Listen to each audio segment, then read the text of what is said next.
لله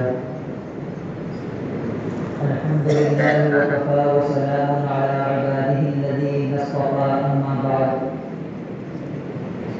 فقد قال الله سبحانه وتعالى في القرآن المجيد أعوذ بالله من الشيطان الرجيم بسم الله الرحمن الرحيم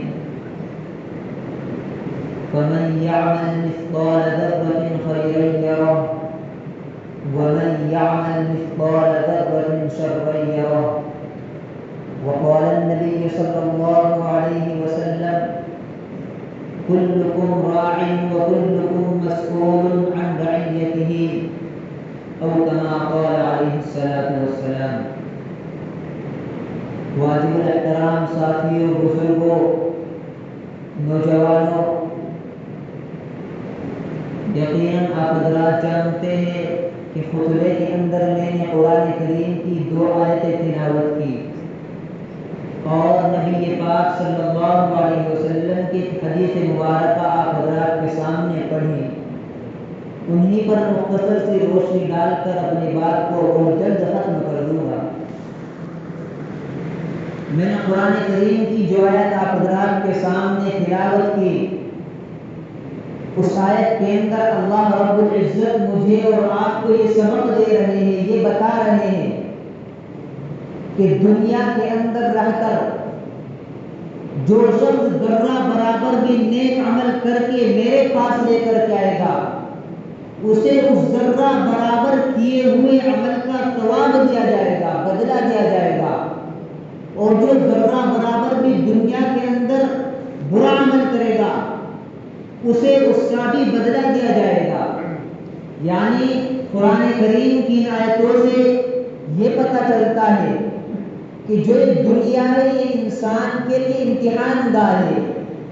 انسان کے یہاں امتحان ہو رہے ہیں. جس طریقے سے امتحان حال کے اندر اسکول کالجوں کے اندر یا مدارس کے اندر آپ حضرات نے دیکھا کہ اسٹوڈنٹس کا اور طلبہ کا امتحان جو ہوتا ہے، جس وقت وہ اپنے پرچے کو بیٹھ کر کے لکھتے ہیں، کوئی نگرانی کرنے والا آ جاتا ہے اور اسے دیکھ لیتا ہے، چاہے وہ غلط لکھ رہا ہو یا صحیح لکھ رہا ہو، اس شخص کو ٹوکتا نہیں. وہ اس لیے نہیں ٹوکتا کہ یہ اس کے لیے امتحان گاہ ہے، یہاں اس کا امتحان چل رہا ہے. جب یہ اپنا امتحان دے کر فارغ ہو جائے گا اور امتحان دینے کے بعد جب بعد میں نتیجہ اور رزلٹ نکل کر کے آئے گا، اس وقت اس کے امتحان کے اعتبار میں اسے نمبرات دیے جائیں گے. اگر یہ پاس کے اعتبار ہوگا، اگر یہ پاس کرنے کے قابل ہوگا تو پاس کر دیا جائے گا، اور اگر فیل کے قابل ہوگا تو فیل کر دیا جائے گا. اسی طریقے سے یہ انسان کے لیے امتحان گاہ ہے.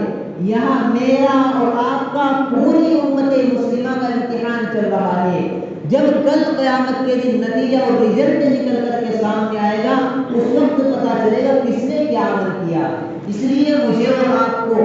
اپنی اس زندگی میں بہتر سے بہتر اعمال کرنے چاہیے. جس طریقے سے میں ہر مرتبہ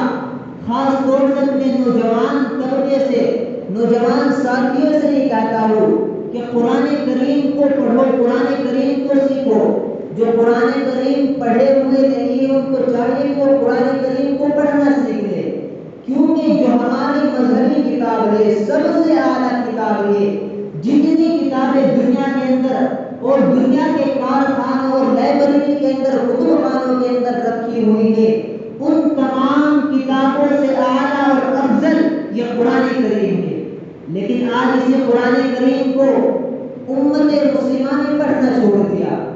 نہ جانے کتنے دن ہو جاتے ہیں قرآن کریم کو کھولے. بلکہ زمانہ ایسا آ گیا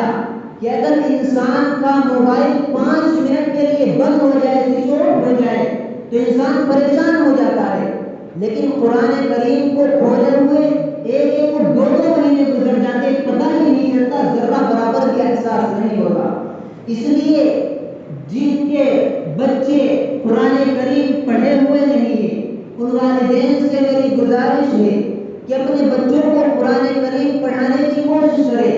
مسجد میں پڑھنے کے لیے بھیجے. اگر یہاں وقت نہیں مل پا رہا ہے، زیادہ ہو رہے ہیں، تو آپ کے گاؤں میں جو اور پڑھانے والے حضرات ہیں، قاری احسان صاحب پڑھنے کے لیے بھیجے، ورنہ ہمارے یہ قرآن کریم آج مسلمان قرآن کریم کو نہیں پڑھتے تو لوگ یہ سمجھتے ہیں کہ قرآن کریم سے ان کا تعلق نہیں، اس لیے وہ قرآن کریم کو لے کر کے بار بار ٹپنی کرتے ہیں اور قرآن کریم کی شان کو گستاخی کرتے ہیں۔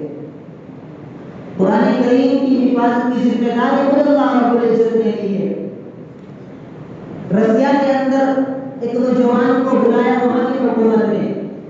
یا تو پڑوس ملک کا وہ شخص تھا یا ہمارے ہندوستان کا وہ شخص تھا،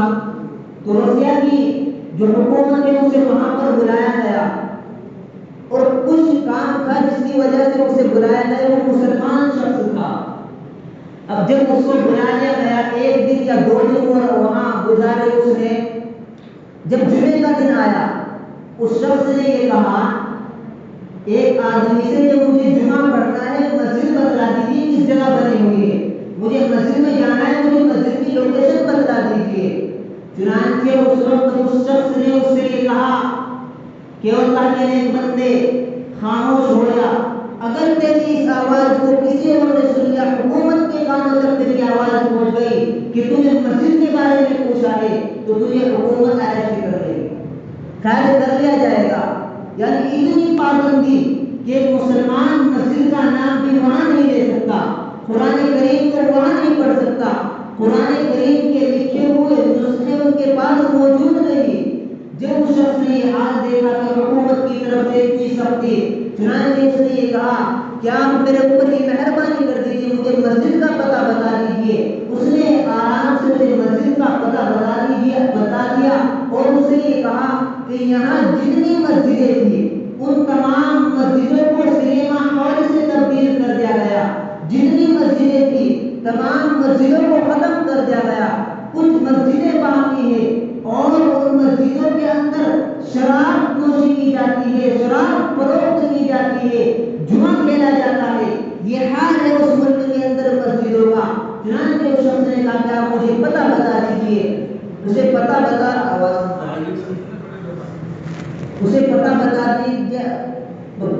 دیا گیا مسجد کا۔ جب وہ مسجد کے اندر پہنچا اس نے دیکھا کہ جمعے کا وقت ہو گیا، کوئی شخص نہیں آیا جمعہ پڑھنے کے لیے۔ اس نے اذان دی اور جب اس نے اذان دی اس وقت بھی کوئی مسجد کے اندر نہیں آیا، بلکہ اس نے یہ دیکھا کہ جس وقت وہ اذان دے کر کے فارغ ہوا مسجد کے صحن میں کھڑا ہوا تھا،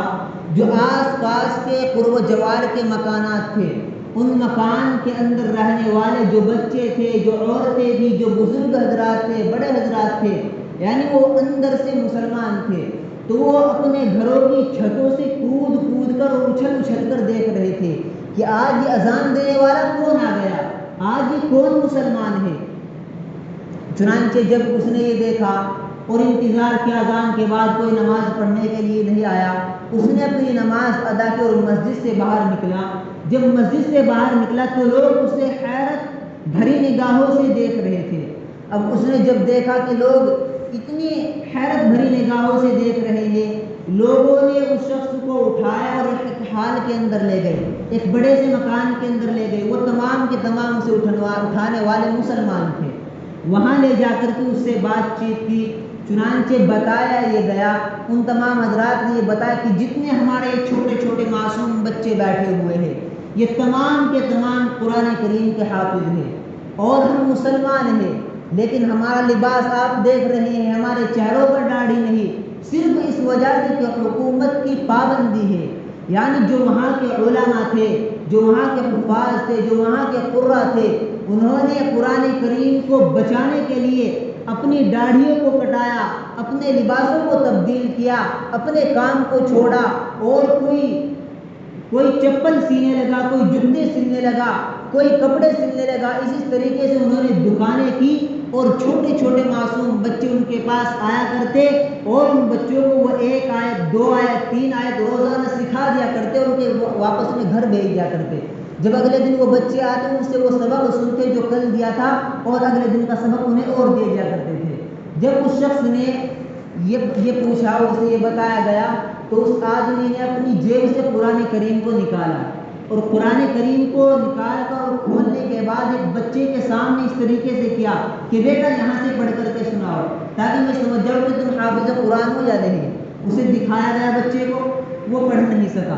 کیونکہ انہوں نے قرآن کریم کا یہ نسخہ یعنی لکھا ہوا قرآن کریم، پرنٹ کیا ہوا قرآن کریم پہلی مرتبہ دیکھا تھا۔ انہوں نے سینہ بسینہ قرآن کریم کو حفظ کیا، یعنی ایک آیت پڑھ کر کے سنا دی گئی اور اسے سن کر یاد کر لیا گیا، جس طرح ایک نابینا اور اندھا شخص قرآن کریم کو حفظ کرتا ہے، یاد کرتا ہے، اس طریقے سے وہاں کے تمام بچوں نے قرآن کریم کو حفظ کیا تھا۔ تو وہ شخص ان بچوں سے کہہ رہا تھا کہ آپ یہاں سے پڑھ کر سنائے، بچے پڑھ نہیں رہے تھے، چنانچہ اس نے اپنی زبان سے وہ آیت پڑھ کر کے سنائی کہ آپ یہاں سے پڑھو، تو چنانچہ بچوں نے پڑھنا شروع کر دیا۔ اب وہ روکنا چاہتا تھا لیکن بچے رک نہیں پا رہے تھے، وہ حیران تھا کہ جس وقت میں پڑھنے کے لیے ان بچوں سے کہہ رہا تھا یہ پڑھ نہیں رہے تھے، اور اب میں روکنا چاہ رہا ہوں تو یہ رک نہیں رہے تھے۔ چنانچہ تو پتہ یہ چلتا ہے اس سے کہ قرآن کریم کی حفاظت کی ذمہ داری جو اللہ تبارک و تعالیٰ نے لی ہے وہ یہ نہیں کہ قرآن کریم کی حفاظت ان نسخوں کے اندر ہی ہوگی، بلکہ قرآن کریم کی حفاظت سینہ بسینہ بھی ہوتی رہی ہے اور آئندہ بھی ہوتی رہے گی انشاءاللہ۔ تو اس لیے میں اپنے نوجوان حضرات سے گزارش اور درخواست کرتا ہوں کہ قرآن کریم کو بالکل پڑھنے کی کوشش کریں اور قرآن کریم کو سیکھنے کی کوشش کریں، ورنہ اللہ کے نبی علیہ الصلوۃ والسلام نے ایک حدیث پاک کے اندر ارشاد فرمایا جو میں نے بھی پڑھی تھی، کلکم راع وکلکم مسئول عن رعیتہ، کہ تم میں سے ہر ایک شخص ذمہ دار ہے اور ہر شخص سے اس کی ذمہ داری کے بارے میں کل قیامت کے دن سوال کیا جائے گا، پوچھا جائے گا کہ اپنی ذمہ داری کو کیسے نبھایا نہیں نبھایا۔ تو تمام والدین سے اللہ تبارک و تعالیٰ پوچھیں گے اپنے بچوں کو پڑھایا نہیں پڑھایا، تربیت کی نہیں کی، قرآن کریم سکھایا نہیں سکھایا، تو اس کے بارے میں اللہ تبارک و تعالیٰ قیامت کے دن سوال کریں گے۔ اس لیے میں اپنے نوجوان حضرات سے اور اپنے تمام حضرات سے درخواست کرتا ہوں کہ قرآن کریم کو بالکل ہر حال میں پڑھنے کی کوشش کرے، اور جن سے پڑھنا نہیں آتا وہ قرآن کریم کو سیکھنے کی کوشش کرے۔ اللہ تعالیٰ ہم کی توفیق عطا فرمائے، آمین، وآخر دعوانا الحمدللہ۔